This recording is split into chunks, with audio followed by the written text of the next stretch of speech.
Welcome, everybody. For anyone who's just joined, we're going to be talking today about how to write better fundraising emails, how to drive donations coming up on end of year by just putting together emails that are actually going to stand out in the inbox, and some practical tips to help you do that. So let's go ahead and get into it.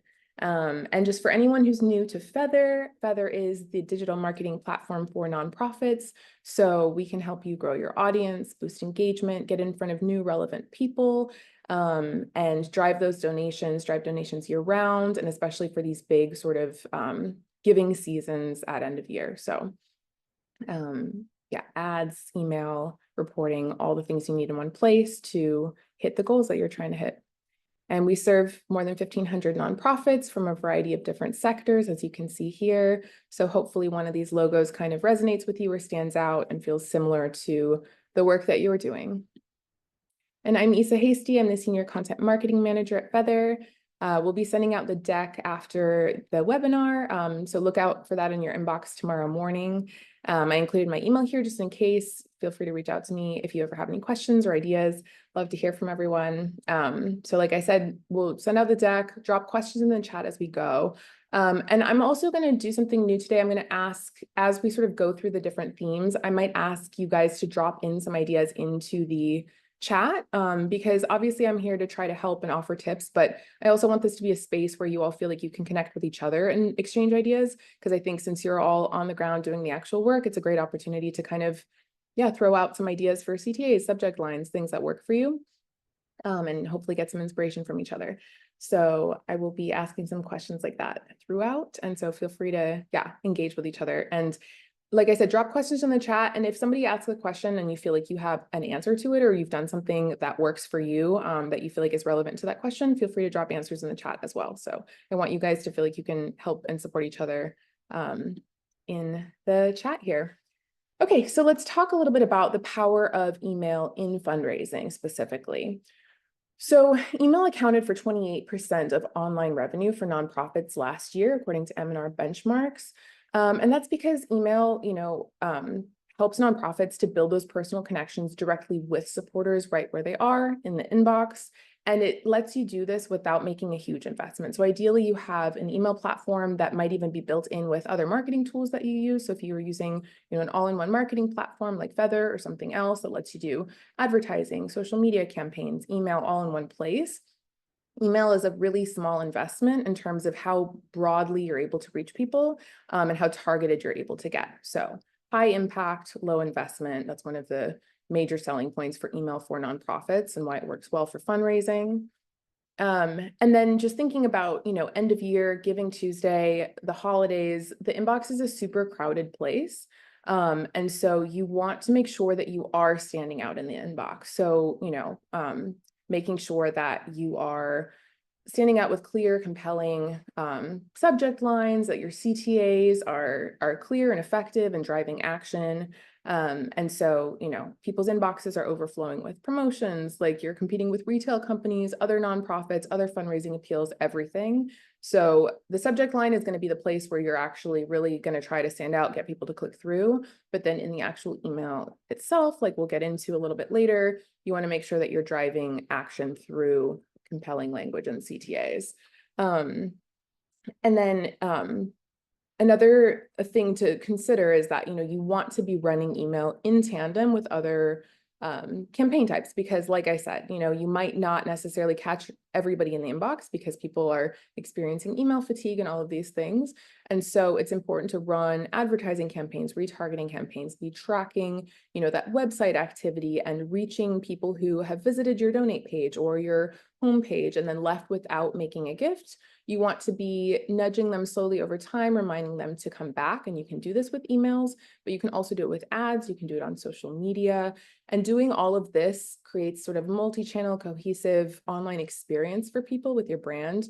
And that's really important. And also those campaigns feed off of each other, right? So if you might want to run an email campaign based on people clicking on a specific ad. So if you're running an ad for your donation appeal, and someone clicks on it, hits your website, but doesn't make a donation, you might actually trigger a behavior-based automated email to go out to them, 30 minutes later, asking them to complete that donation. So email, ads, all of these channels can work really well together when you do it right. So email is powerful, but it's even more powerful when you combine it with other mediums.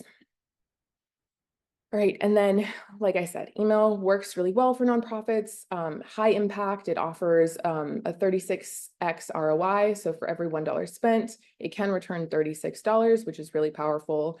You're getting that direct reach to people right where they are in their inbox. Personalization and segmentation allow you to really tailor the messaging. You can get hyper targeted with the groups that you're sending to. We'll get into that a little bit more later. And yeah. Another thing I think is important to mention too here is that email is a really familiar sort of platform for people. And so I think when it comes to like building trust, when people are, giving money and giving their time, email is a particularly trustworthy place to do it. So I think that's why a lot of people convert via emails, because they're used to getting, retail emails and paying for things, buying tickets, things like that through their emails. And so email is a really good place to be reaching people to ask for donations. Cool. So just a quick little agenda of the things that we're going to go through specifically.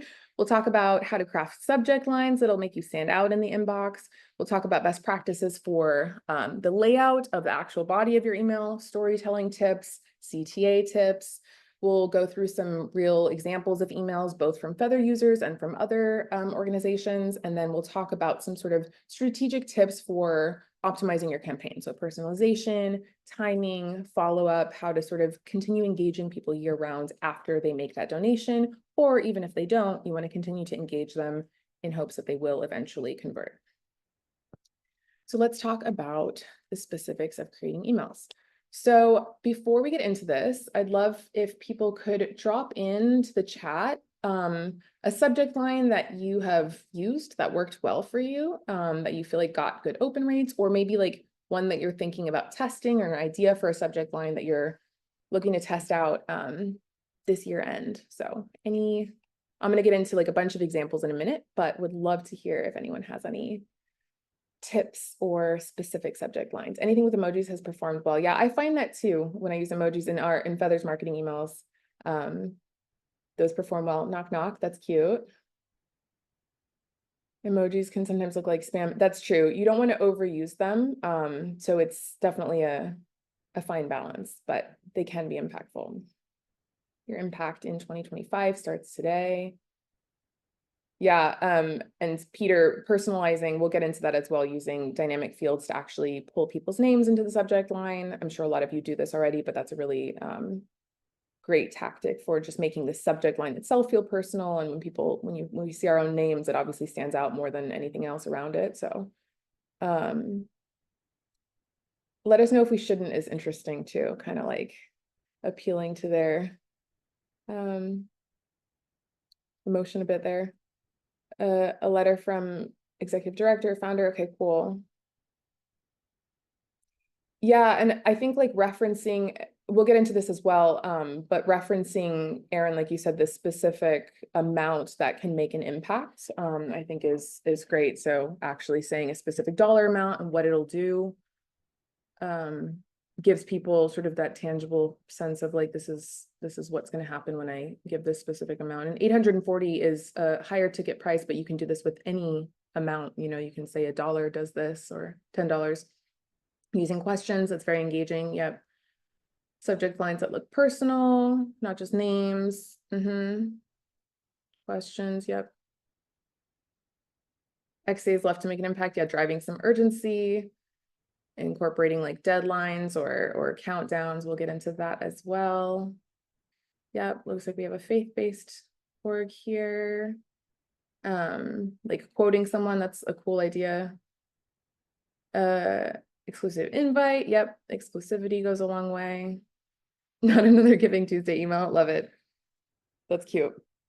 Okay, cool. These are all great. Keep them coming.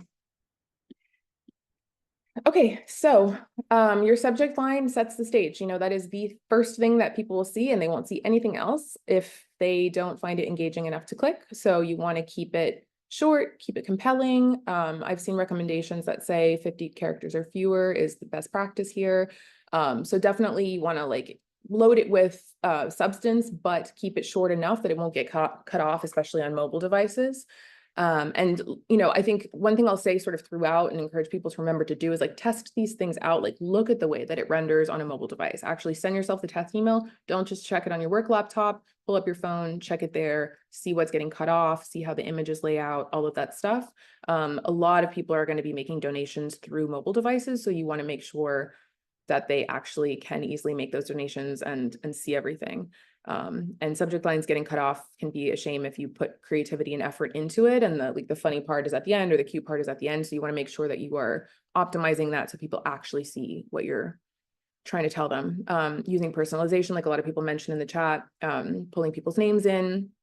Another example is to kind of, pull in other data about that specific contact. So if they gave a year ago or they gave a specific amount, you can remind them of the impact that that had. If it's been a while since they've donated, you can even reference that. So using personalization in different ways can be really, really great. Aim for open rates above or around or above 25 to 28%. So this is the average open rate for nonprofits across the board. So if you're in this range on average for emails, that's great. Aiming higher than that is always a good thing. Cool. So I have just a couple of lists of subject line examples. These are for creating urgency. The next slide is about creating intrigue and kind of appealing to a little bit of emotional side of things. So join 100 donors who've already stepped up today. So kind of, getting people to feel a little bit of that FOMO and a sense of, like I want to be doing what my peers are doing, sort of a group think, but in the best possible way. You're just one click away from changing lives. So making it feel super actionable, super easy, something they can do quickly and make a huge impact. Only 24 hours, like someone said, referencing a time frame and driving that sense of urgency. Same with Act Now, donations match until midnight, clock is ticking, double your impact. So if you are able to do gift match campaigns, those go such a long way, not only in terms of the actual total amount, but just the things you're able to do with your marketing as a result. So when people think about, if you tell people that their gift will be doubled or tripled, they are more likely to give more and they're more likely to give in the first place. So gift match campaigns are amazing. Not everyone can do them. They're hard to, I think, actually implement and execute, but if you can, do it and mention it every chance you get, because it really makes a huge difference in engagement rates for emails, ads, and conversions. And we're so close, your gift can make a difference. So these are kind of all a little bit similar to each other, but kind of that sense of like driving urgency and reminding people of a deadline. And so the reason that urgency works is because, scarcity makes people feel that there are opportunities that are fleeting, creates kind of that sense of FOMO, fear of missing out. And so people don't want to miss an opportunity to, take action, especially if it means that they're making positive change in the world. And then, it's a procrastination breaker. So I think a lot of the time, urgency and instilling a sense of urgency can combat that tendency to delay things. So people might have seen your emails or your ads or whatever and be interested in giving, and kind of almost in their head, they're planning to do it, but maybe their wallet's in a different room or they just don't have time, but they want to. And so reminding them of the deadline, if they were already interested in giving, can go a long way in terms of making them actually complete that conversion. And so, yeah, and this is also just why it's important to sort of build up to this ask. So you want to have well-timed ads and emails that are sort of showing up for people leading up to the deadline, basically, so that when you are talking about 24 hours left or one click away, ends at midnight, whatever, people sort of know what you're talking about. That's the goal, right? So that the urgency actually has its intended effect, because they were interested in giving and just hadn't yet. So yeah, urgency works best when it's actually something that people were planning to do, but we're putting off. And then some examples of creating a sort of sense of intrigue. So your gift can spark hope, see how, a story of hope that you don't want to miss. Did you know you can feed a family for just $20? So this is a good place to kind of incorporate some impact statements and dollar impact statements, and just appeal to emotion. Your kindness could change a child's future. surprising way you can make an impact today. So kind of getting people wondering what's inside the email. So with creating intrigue and with subject lines in general, you want to leave the reader wanting a little bit more. So don't reveal everything up front. And using, phrases like discover, find out, will hopefully get them to click through. You want to be specific. So if you're mentioning an impact or a dollar amount, be specific, but don't give everything away in the subject line. The goal is to get them to actually want to find out more. And yeah, appealing to emotion, making people feel inspired or proud or hopeful can go a long way. And then, tying it back to your goals always, showing the reader how they can contribute to your specific mission. All right, let's talk about, I'm just gonna check the chat real quick. Okay. Let's talk about layout and design. So these probably go without saying, but I just want to kind of go over the basics. So you want to keep things clean, easy to read, using a mobile-friendly format. Like I said, tons of emails are opened on mobile devices. 50 to 70% of people are opening their emails on mobile devices. And so you want to make sure that they're mobile-friendly. Like I said, check that, go through the flow yourself and make sure everything looks good. And then in terms of the email body copy and the layout, you want to break up text with headers, bullet points, images, anything you can do to sort of break things up visually, make it easy to scan, make it easy to digest, avoid clutter, and make sure you're always focusing on a single clear message per email. So for fundraising emails, the most likely it's going to be to make a donation. So in some cases, it might be to learn more, or if it's like to make a specific donation, like donating food or something like that. You just want to make sure that you understand yourself what the ask is, and you're making that very clear and keeping it singularly focused on that ask throughout the email, especially in the CTA, and we'll get to that later. So just a few examples of emails that I think have really great layouts for a few different reasons. So we'll go through some Feathr examples and some non-Feathr examples as well. Cody, okay, let me see. Do images perform well? I've always heard to try and keep the email looking less designed. Yeah, so more just a personal, yeah. So this is a great point. I think this is one of those things where you have to test and see what works for your audience. And so I'm going to go through a few different versions or a few different examples of emails that have more heavily designed templates, and then a few that are more text heavy, sort of plain text. And so I think that it's really just about A/B testing what works for you. So trying different things with different segments.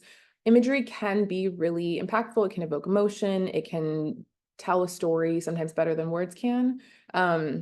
Especially imagery that actually incorporates key information and helps inform your audience within the imagery. That's great too. But sometimes it is appropriate to leave it more plain text, make it feel more personal. So that kind of depends on what works for you. But I definitely agree with your point. It's sort of open to testing out and seeing what works for your particular organization and your audience. So for this example, this is on the sort of imagery heavy side. And like I said, visuals can speak louder than words sometimes. This is obviously a very beautiful cherry blossom tree. And so using imagery to evoke emotion that drives action is the goal here. So this is obviously, a garden that if people have been to it, this image might remind them of feeling peaceful or tranquil and want to make a donation to help support the garden continuing to be a beautiful place where they can visit. So, incorporating imagery of aesthetically appealing places, if you are like an arts and culture org or a museum, if you are, a child services, family services, human services org, you might use imagery of children or families being helped by donations. And we'll get into that a little bit later. I know that sometimes there are sensitivity issues and privacy issues around sharing imagery, but I think there's still ways to get creative with imagery, using stock imagery and using Canva and tools like this that provide you with images and photos that like sort of represent your brand without, violating anyone's privacy or trust. So if you decide that, visuals is something that you want to lean into, visual storytelling, there's always a way to do that if you feel it's appropriate for your organization. Volunteers working at a food drive. So I think images of volunteers are usually something, if you are a volunteer-based organization, you probably have photos from events and from food drives and things like that. So I think photos like that can also go a long way in just creating that sort of human connection right up front in your email header or in your emails. And then as you can see here, and we'll see this in a few other examples, having the CTA sort of very prominent front and center is a great idea. Orange on white is a really common color combination that I see. We use that in our own marketing email sometimes. I've seen that in a lot of nonprofit emails that are successful. So that particular color combination works well. And having it as high up as possible or in a place that is easy to find and click. So that brings me to this example. As you can see, the Donate Now button is prominent. It's at the top. Can't miss it, even if you don't scroll down. And so this is from the Wildlife Conservation Society. And I know that it's, if having a mission where you're saving baby animals, or if you're an animal rescue shelter, something like that, imagery is probably pretty straightforward. You're using cute pictures of baby animals and things like that, and that can be very effective. But I think there's always a way to find imagery that inspires and engages your audience. And so, like I said before, you might struggle if you are, human services org or health services org, there might be privacy issues, sensitive topics. And so I think there's still ways to, pull in imagery that can feel neutral and protect privacy while still conveying your mission and evoking a sense of emotion in your audience. So if you're a health services org, for example, you might show, imagery of happy people in a clinic setting. If you're a food bank, you might show images of, families receiving food. Again, volunteer photos can be a great way to kind of communicate that human aspect of what your food bank does as well.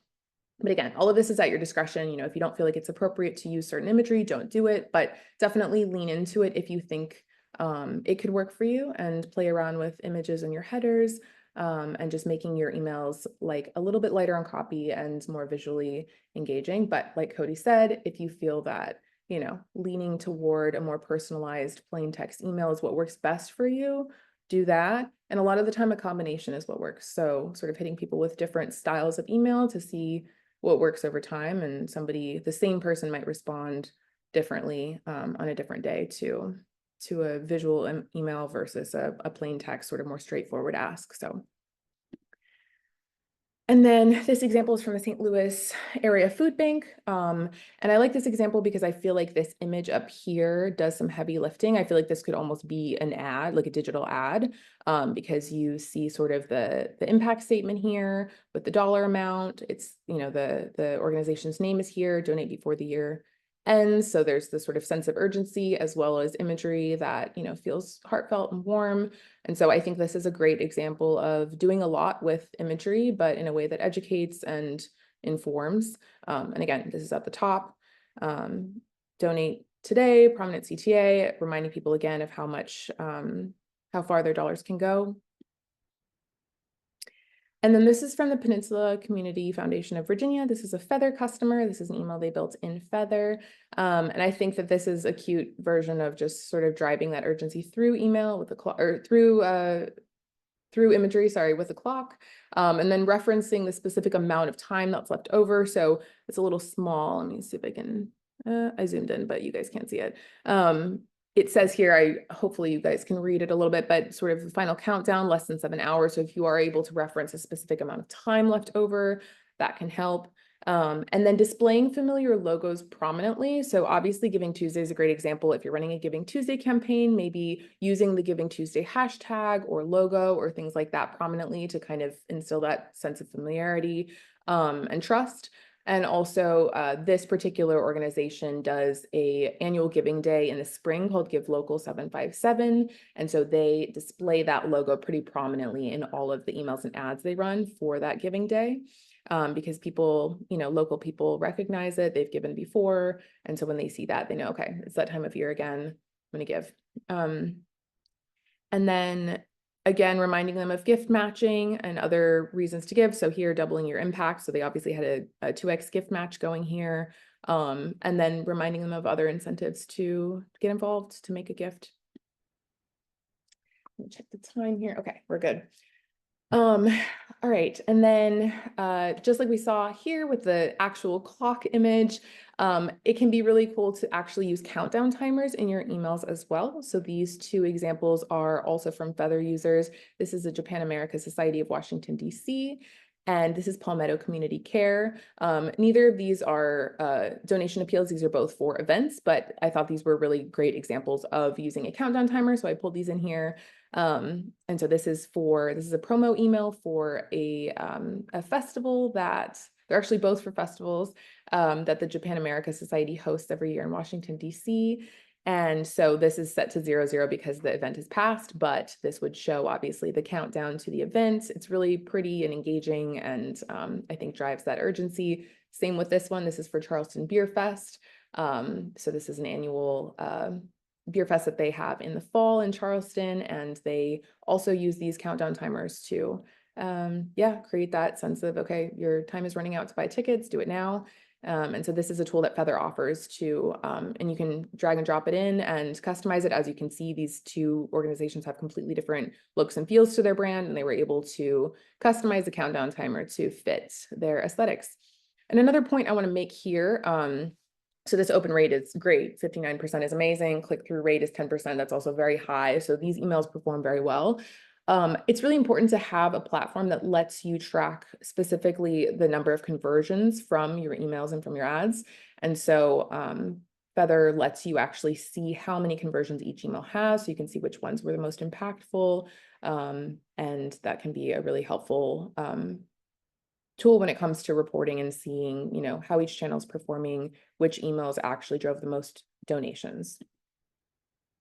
All right, let's get into writing body copy. What was the subject line for the countdown timer email? I'm not sure. So for this one, last chance for Beer Fest tickets was the subject line. I'm not sure about this one. I can't remember, and I don't have the subject line pulled up here. And for this one, I don't have it either.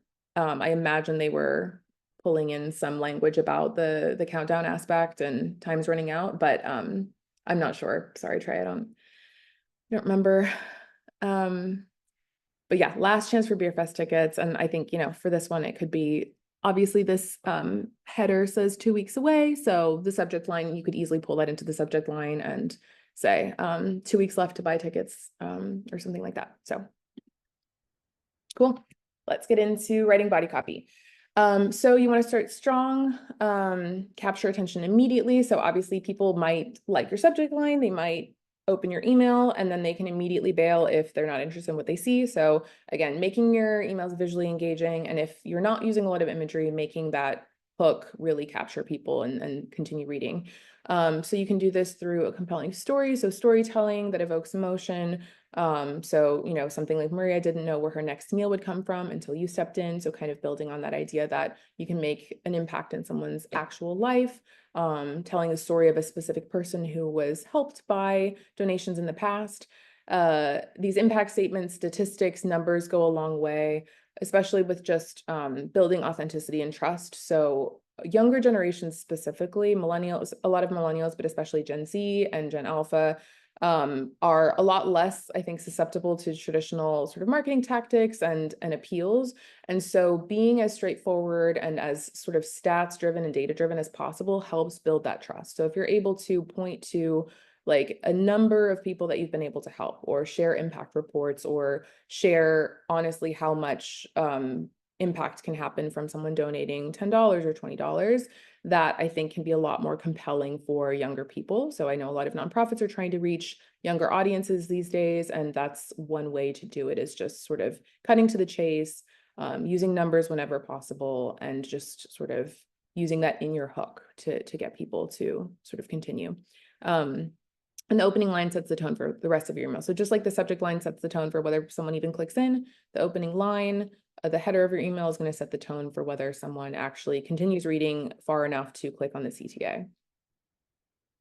And then these are a couple of examples that I wanted to share. These are actually our emails, Feathr emails, that we've run to promote case studies.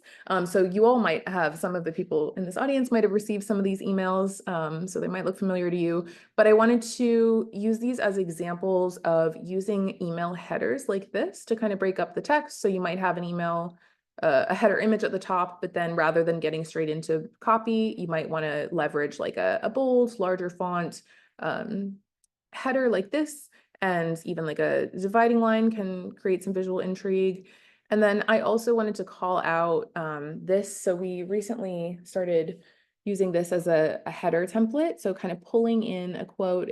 So these are both emails for case studies. And so pulling in a quote from the case study or testimonial from the Feathr user into the actual header image. So I was thinking about how this could actually apply to a lot of nonprofits as well. So if you have testimonials or quotes from people who've benefited from your services, or even volunteers or people who've participated in your events, you could always create something like this and pull a quote into your actual header image, so that you're kind of combining copy and visuals in a way that's communicating a lot in that header image, and kind of breaking things up. So I thought these were a couple of cool examples. And then, yeah, thanks, Rachel. She's dropping in the actual links to both of these case studies. So this is Playhouse on the Square, and this is American Friends of the Israel Symphonic Orchestra, Philharmonic Orchestra, pardon me. So yeah, those are two great case studies where you can see how those two organizations, so obviously arts and culture, we've got an orchestra and a playhouse, how they use Feathr email ads, all of that to sell tickets to events and further their missions. So check those out if you can. And then when it comes to body copy, less is more. So you want to stick to one key message, like we talked about earlier, using short paragraphs and making sure text is scannable. So I think at the end of writing any email, kind of look at it and think like, and I do this personally, like, where can I click enter? Like, where can I turn this into more paragraphs? And you can actually have paragraphs that are just a couple sentences, and that is a totally acceptable length for a paragraph in a marketing email. So definitely break up your text, make it scannable, make it feel not like a wall of words, and that'll get people to feel like it's easier to read your emails. Include bullet points for lists and key information, add bolded text, but don't overdo it, but add it where you can to kind of break things up visually.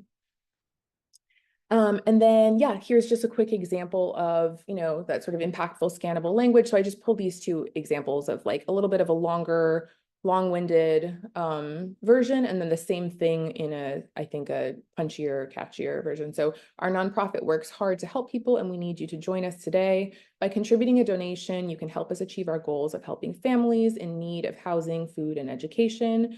You can actually turn that into your gift provides shelter, food, and education to families who need it most. Join us today to make an impact. I think we can all agree that option 2 is the better one. It's saying all the same things, but in a much more digestible way. So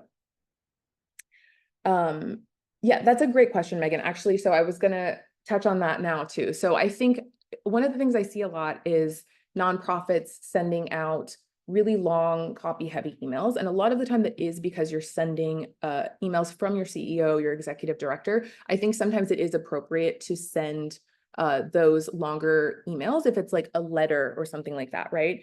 But when we're talking about e-appeals or sort of like these marketing emails that you want to mix in with those other types of emails, it's better to keep the language scannable, digestible, easy to read, and kind of pulling on, I think I think for-profit organizations kind of set the tone for what works with marketing and advertising tactics. And that is for a reason. It's like they have to sell as much as possible. They understand that time is a commodity, and they want to sell as much as they can through effective email marketing. And so they understand through research and through testing what works, they understand what actually grabs attention. So I think it is good to kind of take a page out of that book when it comes to like B2C, consumer marketing and for-profit marketing. You see that those emails are punchy, catchy, visually engaging. And so that can work really well for nonprofits as well. You want to appeal to, people, like what people are used to seeing and what actually makes them click and spend money, basically. So I think short and sweet can go a long way. And then I also want to plug this. I say this a lot and I'll say it again later, but leveraging ChatGPT to suggest ways to shorten text can be useful too. So I think leveraging AI can be great for subject lines. So, if you have an idea for a subject line, but you're not thrilled with it, you can put that into ChatGPT or AI, some other platform, and it'll generate alternatives for you to kind of get your wheels spinning. I think it's a great way to kind of beat that writer's block and get some creative juices flowing. So I definitely recommend using that if you feel comfortable with it for generating alternative subject lines. You can input like the body copy of your email, ask ChatGPT to shorten it, break it up, make it punchier, add some bulleted lists, things like that, and it'll do it for you. And you do not have to use that exact version, but I think it's really great for saving time. Nonprofit marketers, nonprofit professionals are like so overbooked and working hard, and you don't always have time to perfect things or put so much effort into one email. But if you're able to kind of put it into a system and get something back that's a little bit more sort of following the rules of like what works and things like that, I think that is a great tool at your disposal that you should feel comfortable using. So I recommend it. I support it. And I think it can be great for these types of things. So like sort of getting ChatGPT to give you a punchier version of an email that you've already written and help you break it up. Yes, we will be sending out the deck after. Jen, yeah, let me go back to the previous slide real quick. Is this the one you wanted? Okay, yeah, we'll send out the deck after this, so be on the lookout for that. But this was the slide. So yeah, keeping things focus on one key message, short paragraphs, break things up, scannable. Yep, okay, cool. Alrighty. And then just a couple of real examples of, so this is from a Feathr user, Food Bank of Northern Nevada. So just kind of thinking about ideas that you can incorporate into the actual content of your email.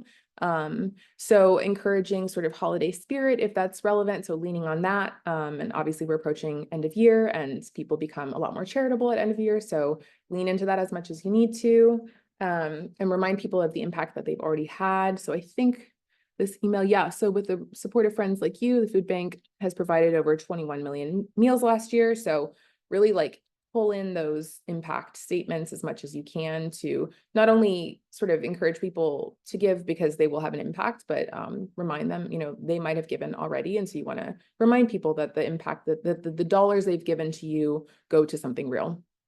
And then, yeah, highlight the potential for impact. So obviously, you want to cite the specific real impact that has happened in the past, but then also remind people again of that sort of dollar impact statement. Every $1 provides 3 meals to a neighbor in need. So thinking of ways that you can sort of formulate those statements to make it feel like by giving just a small amount, people can really make a difference. And then obviously multiply that as you need, or sort of frame that however makes sense for your organization. But that can go a long way in making people be like, okay, you know what, actually I can give a few dollars to this organization because I want to provide like entire meals for people. So this is an example from the Peninsula Community Foundation of Virginia, again, so a Feathr user. I thought this was a cool example. I kind of pasted the email. It's a long one, so I pasted it side by side. This was all one email, but offering practical incentives for people to donate. So kind of educating your audience on the benefits of charitable donations, coming up on like a tax deadlines, things like that, suggesting specific ways for them to give. So I thought this was a really cool example of that, making almost kind of taking a pragmatic approach to like, how does this actually benefit you? Here's how to do it. Some ideas for giving in ways that are going to be beneficial for you financially.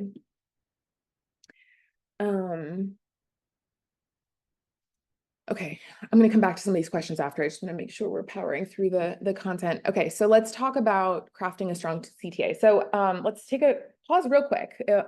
If people can, similar to what we did with the subject lines, drop in a CTA that has either worked for you or that you want to try out this year end for a fundraising appeal. So something, donate now, things like that are big ones, but obviously, we want to try to get creative and more personalized when we can. So let me see if anyone has any language they've used. Join the movement. I love that. Support our mission. Yep. And kind of like any chance you get to remind people of the specifics of what you do in a CTA can be really great too. So yeah, support our mission, drive our mission forward are great. And I think we'll get into some examples, but like if your mission is to feed children, use that language in your CTA. Feed children today, feed, 3 families this week, things like that. Actually pulling that in, because also I think a lot of the time, we craft language like that, assuming that people have all the context they need, but sometimes your CTA might be one of the first things that someone is seeing from you. So you want every little asset that they see or every piece of content they see from you, from subject line to CTA to ads online, things like that, to communicate as much as possible about the mission and about the results of giving to your cause. Light the path to healing. It's beautiful. Help stop senior hunger. See, that's a great example of what I'm talking about. Help stop senior hunger. So if somebody only sees that, they know exactly what they're clicking on. So I think that's a really great example, Megan. Cool. Thanks, guys. Okay, cool. So your CTA is the thing that actually drives the action, right? So even if your subject line is amazing and then your header image is great and your body copy is great, if your CTA isn't prominent or if it's not clear, all of that could have been for nothing. So we want to avoid that. Emails with clear CTAs generate 371% more clicks. So that is obviously a powerful stat. You want to make sure you're putting thought into your CTAs and never let it be an afterthought. I think sometimes because of the placement of CTAs, I think we often put them lower in the email than they should be. And because they're kind of one of the last steps, they almost feel intuitively like a bit of an afterthought. They shouldn't be. You should put thought into them. You should put thought into making sure you're communicating what the actual mission is and what the action is that you want people to take very clearly in the CTA. And it's tough because you don't have a lot of space and you have to kind of be concise and still be creative, but it's definitely worth the time to make that CTA pop. So yeah, it really is the most important part of the email. Tells the reader what to do, makes it easy to act. They just click on it and they're able to do the thing that they want, that you want them to do, but they need to click.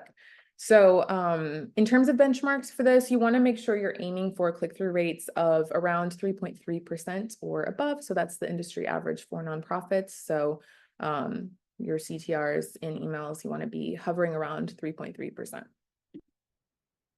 So just some examples of clear, effective CTAs. So we got some great examples in the chat here, but just a few more. So donate now to change a life, join the movement, become a member today, feed a family today with your gift, your $20 gift provides meals for 10 children. So I love that one. Be the hero they need, click to give. So yeah, I think this is a great one. Playing around with length is important. So we'll talk a little bit in a minute about testing CTAs, but I think testing out different lengths can be a good thing to try out. So sometimes, you know, it's just, you want to have just a couple words, but sometimes you can actually have kind of a longer line of text be your CTA, and that works too. And like we saw in the Chinese garden email earlier, they actually just had like a pretty long orange button across the top of the email, right below the header. And I think that looked great and you're able to communicate more information in the CTA. So nothing wrong with doing that. You just want to make sure you're avoiding anything like click here or, you know, anything completely generic. You don't want to do that. And like we said, even when, you know, like drive your mission forward, things like that are great. But like, if you can get even more specific, do that. And yeah, and just be as direct as possible when you're making these asks. And then in terms of actual design, making it pop. So using color contrast to draw attention. Orange button on white background is one that I see a lot, but there's obviously lots of color combinations that work. So just kind of find what works for you that's in line with your brand. And obviously, you know, you can look up best practices for that as well. ChatGPT probably has some recommendations on what works if you sort of input what your brand colors are and your brand guidelines. You can get some ideas on how to really make CTAs pop. Make sure the button's large enough to click and that it's prominently placed early in the email so people see it. They're guaranteed to see it even if they don't scroll. And then repeating it toward the end for reinforcement doesn't hurt. And you can also link, you know, text within the body copy to the CTA. So you might have a CTA button at the top, but then at some point in your email copy, if you're saying like, you know, feed 6 families, not on the first line like we have here, but imagine like a couple paragraphs into the email, you might actually hyperlink some text in the email to lead to that destination URL as well, just to kind of mix up the different ways that people can click through and donate. And then getting creative with framing. So this is an example that I have used on other webinars in the past because I just love it. But I think it's a great reminder that you can get creative in terms of how you're framing your CTA. So this is an example from a YouTuber called Mr. Beast, who partnered up with the Ocean Conservancy to basically remove trash from the ocean last year. And they raised a ton of money and were able to remove a ton of trash. And what's cool about this is that I think this is actually the donate page, not the email. But instead of asking people how much money they wanted to donate, they framed it as every $1 is one less pound of trash in the ocean. So $1 equals 1 pound. How many pounds of trash do you want to remove from the ocean? And I feel like this would just have a much more emotional impact on somebody than how many dollars you want to give. Because that's easier to dismiss. Like, I don't have dollars to give, but like, if it's a cause that you care about, I think when people put it in terms like this, it's gonna drive a lot more engagement and action. So sort of thinking about how you can translate, dollars donated to your organization into something similar. So like, how many children would you like to feed this holiday season? Or, every $25 gets one animal spayed or neutered. So, it's like somebody might actually be like, I want to help 3 animals, and that's $75 instead of 0 or 10 or whatever. So framing it in terms of the actual impact, but like actually framing the CTA in that way can be really cool. So get creative with that. What is your mission? What are you trying to get people to do? What does $1 or $10 or whatever equate to? And how can you incorporate that into the ask? So just a quick checklist before you hit send. So is your subject line engaging and personalized? Does the layout look good on mobile? So again, test, test, test. Make sure your website also looks good on mobile so that people are going from a nice looking email to a nice looking landing page or web page. Is your story clear and compelling? Do you have a bold, easy to click CTA? Is it prominently placed? All of that stuff we just talked about. And have you tested your links and buttons? So make sure you're sending yourself test emails. Whatever marketing platform you're using, make sure you're able to send yourself a test, check it on mobile, check it on desktop, all of those good things. So this is just a little quick checklist to make sure you're doing all these things before you hit send. Okay, so let's get into some quick strategic considerations for campaigns. So timing is key, right? So you want to send the right email at the right time. Leveraging key dates throughout the year is a great way to do this. So again, as we're approaching end of year, we have Thanksgiving, we have Giving Tuesday, we have the holidays, and just, again, people become charitable at end of year. So it's a great time to kind of lean into that. Although, like we said with Peninsula Community Foundation earlier, they have a giving day in May. And a lot of people, a lot of organizations have giving days at different times of year or lean into other holidays. So definitely do that. But the point is just to make that prominent, make that part of the messaging if you think that that will go over well with your audience. So this is just an example here from a Feathr user called World Hope International. So they provide clean water to people around the world. And so they obviously went heavy with the Giving Tuesday logo and hashtag and just reminding people it's 2 weeks away, give now. And this is kind of cool, just kind of what is Giving Tuesday anyway, providing a little bit of context for people who, I think everyone's heard of Giving Tuesday, but might not actually know what it means. And so kind of educating people on that and then bringing it back specifically to the impact that they can have with this specific organization by giving.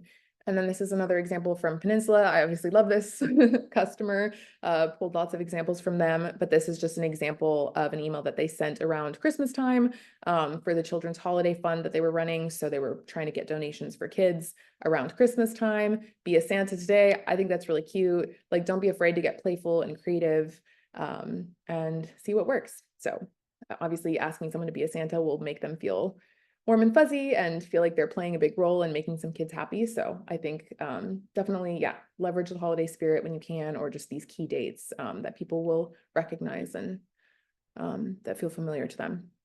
So in terms of send times, you want to make sure you're optimizing this as much as you can. So a lot of this comes down to testing what works for you. There are some benchmarks and guidelines like I have here, but this is really something that differs widely from organization to organization. So you can start with some of these best practices, but you also might already know what works well for you. If you don't, pay attention to open rates and click-through rates on different days of the week, different times of day, and kind of try to hone in on what is working best for your audience. So testing is key. Yeah, and then considering the recipient time zones. So, sometimes when you're scheduling an email, it's an option to actually set it to deliver at a specific time based on time zone. So if you want everyone on the email list to get something at 8 a.m., there should be a setting that allows you to do that so that it's not just going at 8 a.m. your time, but actually 8 a.m. local time for everyone receiving it. In terms of days of week, some of the information that I found was that Tuesdays, Wednesdays, and Thursdays have lower email volume. Therefore, it's a good day to send marketing emails. They have higher open rates than Mondays and Fridays. So lower email volume means you're more likely to stand out in the inbox, and there's less inbox fatigue, right? And then in terms of business to business versus business to consumer emails, so business to business emails are better to send during work hours. So it kind of makes sense, you're reaching people at businesses while they're working. So this could apply to like a corporate appeal if you're trying to, work out a gift match situation with a company, a local company. These emails are better sent during work hours while people are actually going to be responding to emails and, talking to their staff and figuring out if they can make something work with you. B2C, so basically reaching individual donors. This is best sent later in the email, in the evening, actually. So, when people are sort of scrolling on their phones and, closer to their wallets and things like that. So definitely try some of this out, see what works for you. Like I said, at the end of the day, it's what works for you is the thing that works, but sometimes it helps to have sort of a starting point based on benchmarks that work for others. And then following up with cart abandonment emails. So just in terms of, right time, the right email at the right time, cart abandonment is a great way to ensure this. So this example is from the Columbus Museum of Art, which is a Feathr customer. So this is an email that they send to people who visit the donation page and don't give. So this kind of just brings them back in and asks them to contribute a donation to help fund the museum.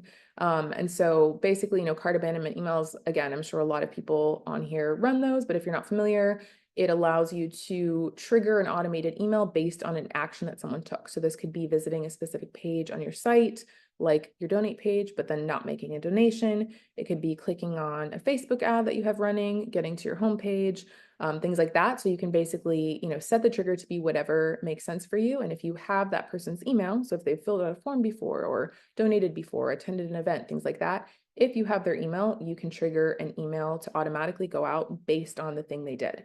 And this is great in terms of hitting their inbox when they're most primed to hear from you because they were just doing something related to your organization. So rather than sending a one-to-many email just whenever that may or may not resonate with people, you're actually hitting their inbox. Right when they were engaging with your organization, you're top of mind. And so that might be the thing that final push they need to make the donation or convert or buy a ticket or whatever that conversion looks like. And then, incorporating language that actually references the fact that they were just engaging with you can be helpful too. So you can do this in the subject line to actually stand out and get them to click and be like, oh yeah, I was just doing that. Thanks for the reminder. Let me click through. So, you were one click away from making a difference, finish your gift today. So this could be appropriate for subject line, body copy, and you can even incorporate this into your CTA language as well.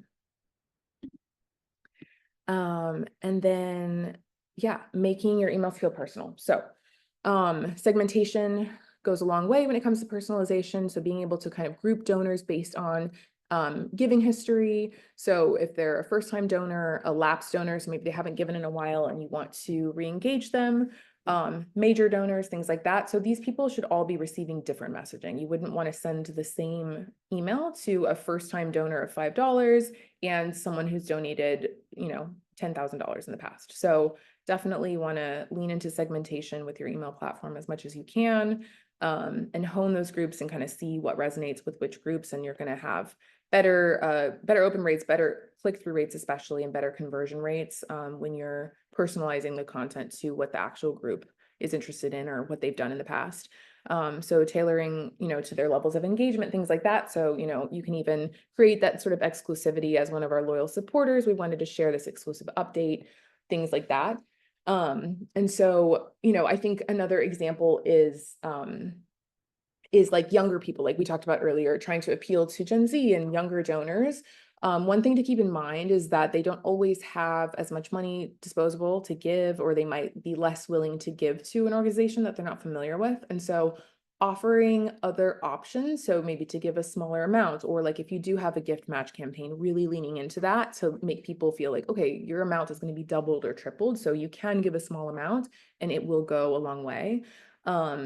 Showcasing impact and being transparent, like we've talked about already. You want to make sure that you're doing that, especially with those younger donors or potential donors, because they respond really well to dollar impact statements, straightforward asks, numbers, proof, things like that, and social proof as well.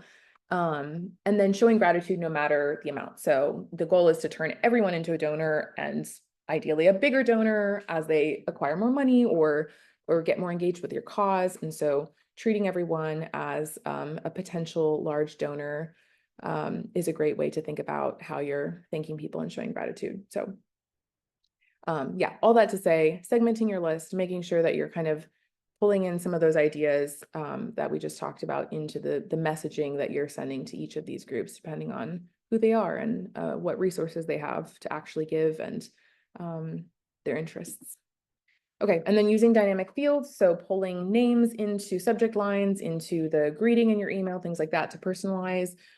So you can include recipients' names, previous gifts, favorite cause, things like that. So if you're able to connect your donor management platform or your CRM to your email marketing platform, that's ideal. So you can easily pull in that data. But you can obviously always upload lists of information like this as well to pull that in. So whatever works for you, but being able to access that information in your email platform is key to personalizing and making people feel like you're tracking what they're doing and that you remember that they gave $20 last year and you want them to give again. And then last but not least, okay, we are running out of time, keeping supporters connected year round. So, you want to make sure that you're not just asking them for money and then dropping off the face of the earth. So sending prompts, thank you emails, like we said, acknowledging every donation with gratitude, transparency, sort of showing how the donation will be used, sharing impact reports as those are available to you. People love to see impact reports, so those are great to send in follow-up emails. And especially if, it takes you a bit of time to put together the impact report, that can be a cool way to re-engage people in the new year. So if you have, a holiday campaign, Giving Tuesday, and you're putting together an impact report, it takes a few months to get that together, re-engage people in February and March with an email and even some ads, guiding them to check out the impact report and learn more and maybe even donate again.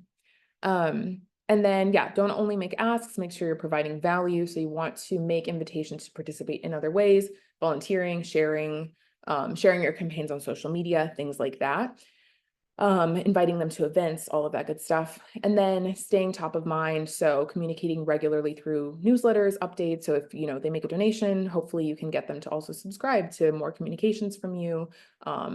Invite them to events that you have, local events, things like that, and just build trust by sharing information and resources over time so they don't just see you as an organization that asks for money, but an organization that provides them value because they are the main character in their own lives. So you want to make sure you're always keeping that in mind, keep things personal, keep things focused on how you can deliver value, and then also sometimes get people to give you a little money to support your cause. All right, that wraps things up right on time. Thank you everyone for joining.